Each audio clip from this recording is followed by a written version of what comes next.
पिछले एपिसोड में हमने देखा था कि हमारा हीरो रियो दूसरी दुनिया में रिकार्नेट होता है और उसे वाटर मैजिक की पावर मिलती है, जिसे इम्प्रूव करने के लिए वो अलग अलग मॉन्स्टर्स का सामना करता है। फिर वो समुंदर के किनारे एक टूटी हुई बोट देखता है जिसके आसपास काफी लोग मरे हुए पड़े थे। अब आगे उन लोगों में से एक शख्स की सांसें अभी भी चल रही थी, जिसे देखकर रियो बहुत खुश हो जाता है। और फिर हमें पास का एक सीन दिखाया जाता है जहाँ पर ये लोग अपनी बोट में समुंदर के बीच में फंस जाते हैं और एक मॉन्स्टर इनके ऊपर अटैक कर देता है और इन्हें पानी में डुबा देता है। और फिर ये किसी तरह समुंदर की लहरों के सहारे किनारे तक पहुंच जाते हैं। और फिर रियो उस शख्स को उठाकर अपने घर ले आता है और फिर हम देखते हैं उस शख्स को होश आ जाता है। और फिर वो शख्स जैसे ही उठकर घर के बाहर आता है उसे रियो मिलता है। रियो को देखकर वो चौंक जाता है और अपने दिल में सोचता है कि मैं इसे बिल्कुल भी सेंस नहीं कर पाया। और फिर रियो उसे कहता है, लगता है तुम होश में आ चुके हो, मुझे खुशी है कि तुम बिल्कुल ठीक हो। फिर वो शख्स इसे अपना नाम बताता है और कहता है, मेरा नाम एबिल है और मेरी जान बचाने के लिए तुम्हारा शुक्रिया। तो रियो कहता है, तुम्हें मेरा शुक्रिया अदा करने की कोई जरूरत नहीं है, मैं तो बस तुम्हें उठा के अपने घर लाया हूँ। और दुख की बात यह है कि तुम्हारे अलावा वहाँ पे सब लोग मर चुके थे। और फिर एबिल उसे बताता है कि तुम्हें उन सब के लिए बुरा फील करने की जरूरत नहीं है, क्योंकि वो सब स्मगलर्स थे। और अचानक एबिल के पेट में गुड़गुड़ की आवाजें आने लगती हैं और रियो कहता है, चलो क्यों ना हम खाना खाते हुए बातें करें। और खाना खाते हुए एबिल उससे पूछता है, क्या तुम्हारे पास कोई और कपड़े नहीं हैं? रियो कहता है, बिना कपड़े और धागे के मैं अपने लिए और कपड़े नहीं बना सकता। तो फिर एबिल कहता है, तो क्यों ना तुम अपने लिए कोई और कपड़े क्यों नहीं खरीद लेते? और ये कहते ही एबिल को बुरा फील होता है और एबिल सोचता है, जिस इंसान ने मेरी जान बचाई उससे मुझे ऐसी बात नहीं करनी चाहिए। और इसे देख के साफ पता चल रहा है कि इसके पास कपड़े खरीदने के पैसे नहीं हैं। और फिर रियो कहता है, इस जगह पर मेरे अलावा कोई नहीं है और ना ही यहाँ कोई आसपास टाउन है। तो फिर एबिल कहता है, तो इसका मतलब ये है कि तुम शिकार खुद करके खाते हो, और क्या शिकार करने के लिए तुम इस छोटे से चाकू का इस्तेमाल करते हो? और फिर रियो से कहता है, नहीं। और फिर रियो अपने मैजिक से वाटर क्रिएट करता है और उसे कहता है, मैं एक वाटर मैजिशियन हूँ। एबिल कहता है, तुम जादू कर सकते हो? और वैसे सेंट्रल प्रोविंसेस के अंदर भी आधे लोग ही जादू कर सकते हैं, और वैसे मैं जादू नहीं कर सकता। ये सुनकर रियो सोचता है, लेकिन माइकल ने तो मुझसे कहा था कि इस दुनिया में सिर्फ 20% लोग मैजिक कर सकते हैं। और फिर एबिल कहता है, रियो मुझे कुछ चीजें चेक करनी है, और क्या तुम मुझे समुंदर के किनारे ले जा सकते हो? और फिर समुंदर के किनारे जाते हुए एबिल उससे कहता है, रियो तुमने मुझसे कहा था कि तुम एक वाटर मैजिशियन हो, और क्या तुम्हें एक स्टाफ की जरूरत नहीं है? इस पर रियो कहता है, एक स्टाफ नहीं, मेरे पास कोई स्टाफ नहीं है। ये सुनते ही एबिल को फिर दोबारा बुरा फील होता है और सोचता है, मैंने फिर दोबारा गड़बड़ कर दी। और ये मुझे सोचना चाहिए, जो इंसान इतनी गरीबी में रह रहा है उसके पास एक स्टाफ कैसे हो सकता है? और फिर जब ये लोग समंदर के किनारे पहुंचते हैं, कोई भी बॉडी नजर नहीं आती और इनको ऐसा लगता है या तो उन बॉडीज को मॉन्स्टर्स खा गए या तो वो बॉडीज लहरों के साथ समुंदर के अंदर डूब गईं। तो फिर एबिल कहता है, रियो अगर तुमने मुझे नहीं बचाया होता तो मैं भी अब तक मर चुका होता। और फिर अच्छे से चेक करने के बाद एबिल कहता है, मैं जिस चीज को यहाँ ढूंढने के लिए आया था वो मुझको नहीं मिल। रियो पूछता है, तो फिर तुम अब क्या करोगे? तो एबिल बताता है, मैं अब अपने दोस्तों को ढूंढने की कोशिश करूंगा और सबसे पहले मुझे उन्हें लून टाउन के अंदर ढूंढना चाहिए। तो फिर रियो उससे कहता है, मुझे वैसे पक्का तो नहीं पता कि वो लून नाम का टाउन कहाँ है, लेकिन मुझे लगता है तुम्हें वहां तक पहुंचने के लिए तुम्हें काफी ज्यादा नॉर्थ की तरफ जाना होगा। ये बात सुनकर एबिल थोड़ा सोच में पड़ जाता है और फिर कहता है, क्या तुम मेरे साथ चलोगे? ये सुनकर रियो थोड़ा सरप्राइज हो जाता है और फिर एविल कहता है, मैं ये समझ सकता हूँ कि ये सब कुछ अचानक हो रहा है, और वैसे तुम इस काम को एक जॉब की तरह समझ सकते हो, क्योंकि मुझे बिल्कुल भी आइडिया नहीं है कि मैं कहाँ पर हूँ और मैं लून टाउन तक कैसे पहुँचूंगा, और मुझे एक गाइड की सख्त ज़रूरत है। ये बात सुनकर रियो थोड़ी देर सोचता है और फिर कहता है, मैं तुम्हारे लिए गाइड बनने के लिए तैयार हूँ, लेकिन मुझे तैयारी करने के लिए थोड़ा टाइम चाहिए, और अगर तुम्हें कोई परेशानी ना हो तो क्या हम कल नॉर्थ की तरफ निकल सकते हैं? ये सुनकर एबिल काफी खुश हो जाता है और रियो को शुक्रिया अदा करता है। और फिर रात में रियो एबिल को बताता है कि उसे किसी को गुड बाय कहने के लिए जाना है, और रियो फिर जंगल की तरफ निकल जाता है। और फिर एबिल सोचता है, लेकिन रियो ने तो मुझसे कहा था कि ये यहाँ पर अकेला इंसान है, लगता है कि ये अपने लव्ड वंस को गुड बाय करने के लिए जा रहा है जो अब तक गुजर चुके हैं।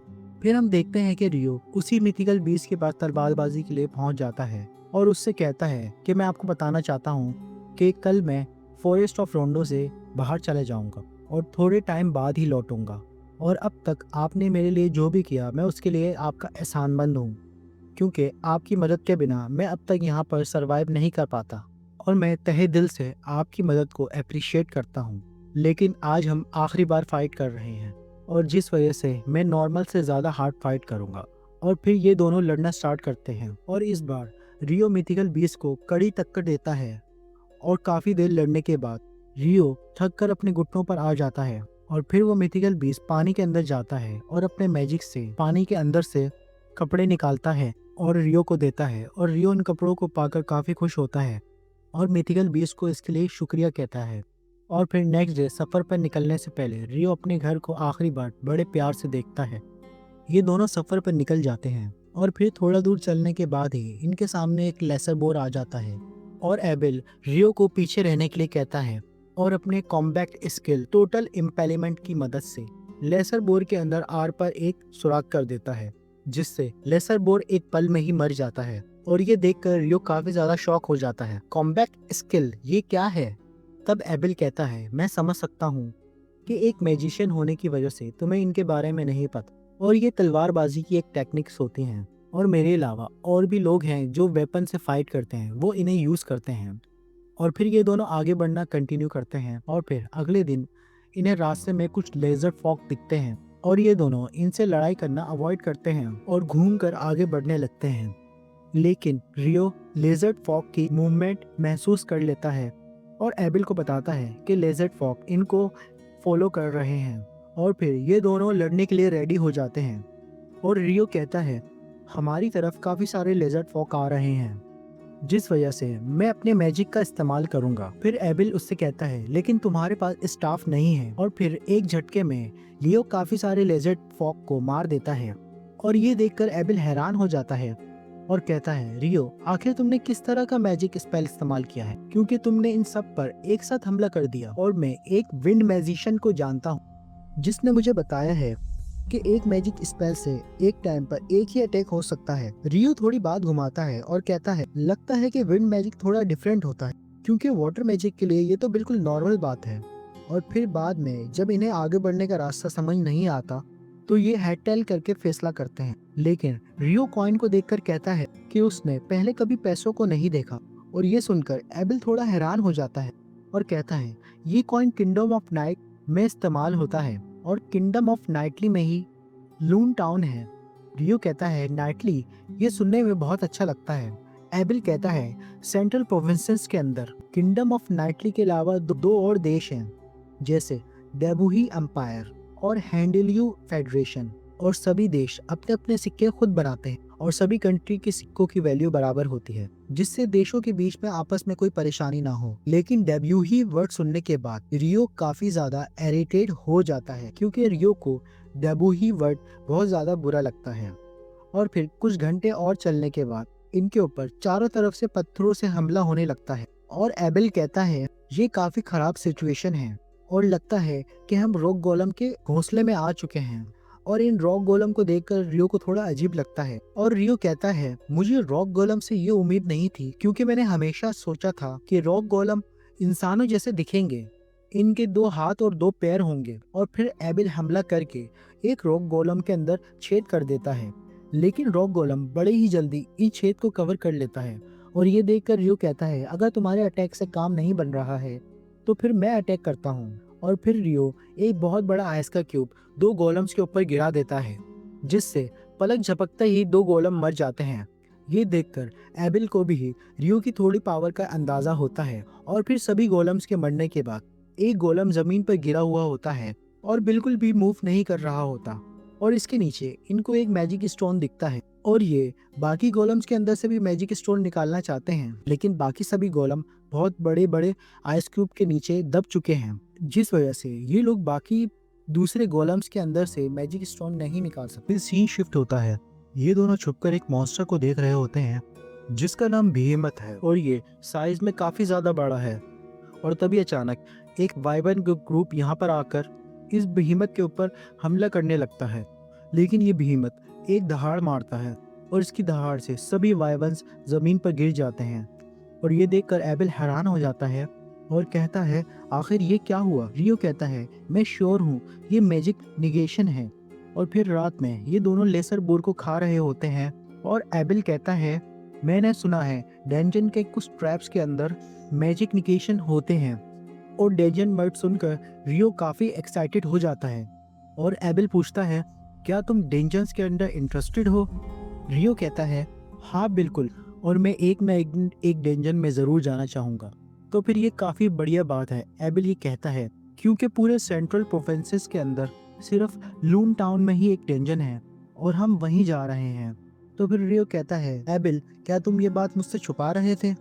नहीं, मेरा कोई ऐसा इंटेंशन तो नहीं था, एबेल कहता है, और मुझे नहीं पता था कि तुम्हें डेंजन्स के अंदर इतना इंटरेस्टेड होगा रियो। फिर रियो एबेल से कहता है, अगर तुम मुझको कुछ और बताना भूल रहे हो तो जल्दी से बता दो। और फिर एबेल रियो को और भी काफ़ी कुछ बताता है, जिसके बाद ये दोनों लेसर बोर की चमड़ी से अपने लिए कुछ कपड़े बना लेते हैं, क्योंकि अब ये दोनों काफ़ी ठंडे एरिया में पहुंच चुके हैं। और आगे बढ़ते हुए रियो कहता है, जब हम इन पहाड़ों को पार कर देंगे तब हम ह्यूमन टेरिटरी के बहुत करीब पहुंच जाएंगे। ये सुनकर एबेल कहता है, रियो मैं तुम पर शक नहीं कर रहा, लेकिन तुमको ये इन्फॉर्मेशन कहाँ से मिली है? रियो याद करता है, इस बारे में रियो को 11 ने बताया था। और फिर रियो एबेल से कहता है, अच्छा यही रहेगा कि तुम्हें इस बारे में ना पता चले, क्योंकि मेरी नॉलेज का जो सोर्स है वो इंसानों से बहुत अलग है। और फिर आगे बढ़ते हुए इनके सामने अचानक एक ग्राइफोन आ जाता है और इसे देखकर इन दोनों की हालत ख़राब हो जाती है, क्योंकि इनको लग रहा था कि ये दोनों अब मरने वाले हैं। और जल्दी से रियो और एबेल दोनों हवा में मीट के टुकड़े फेंकते हैं और ग्राइफोन इन मीट के टुकड़ों को यहाँ से लेकर चला जाता है। और ग्राइफोन के जाने के बाद ये दोनों चैन की सांस लेते हैं। और फिर थोड़ा और आगे चलने के बाद इनको कुछ वाइवन्स दिखते हैं और इस टाइम ये वाइवन्स एक लेसर बोर को खा रहे होते हैं। और एबेल रियो को बताता है कि वाइवन्स भी काफ़ी स्ट्रॉन्ग मॉन्स्टर होते हैं और इनको मारने के लिए काफ़ी सारे इंसानों को मिलकर फाइट करनी होती है, लेकिन रियो इनसे फाइट करना चाहता था। और फिर रियो अपने मैजिक से इनके पंखों को ज़मीन में ही गाड़ देता है और फिर एबेल को हमला करने के लिए कहता है, जिसके बाद एबेल अपने कॉम्बैट स्किल की वजह से इन वाइवन्स को मार देता है। और फिर जब और वाइवन्स इनकी तरफ उड़ते हुए हमला करने के लिए आ रहे होते हैं, उनको बड़े ही आसानी से रियो अपने मैजिक से ज़मीन पर नीचे गिरा देता है। और रियो की इस स्ट्रेंथ को देखकर एबेल हैरान हो जाता है और वाइवन्स को मारने के बाद कहता है, मैंने नहीं सोचा था कि वाइवन्स को मारना भी इतना आसान होगा। और उसके बाद काफ़ी देर और चलने के बाद ये दोनों अब ह्यूमन टेरिटरी के काफ़ी करीब पहुंच चुके थे और फिर ये एपिसोड ख़त्म हो जाता है। एक्सप्लेनेशन अच्छी लगे तो चैनल को सब्सक्राइब कीजिएगा और बेल आइकन को दबाना ना भूलिएगा। तो मिलते हैं नेक्स्ट एपिसोड में, तब तक के लिए अपना ख्याल रखिएगा।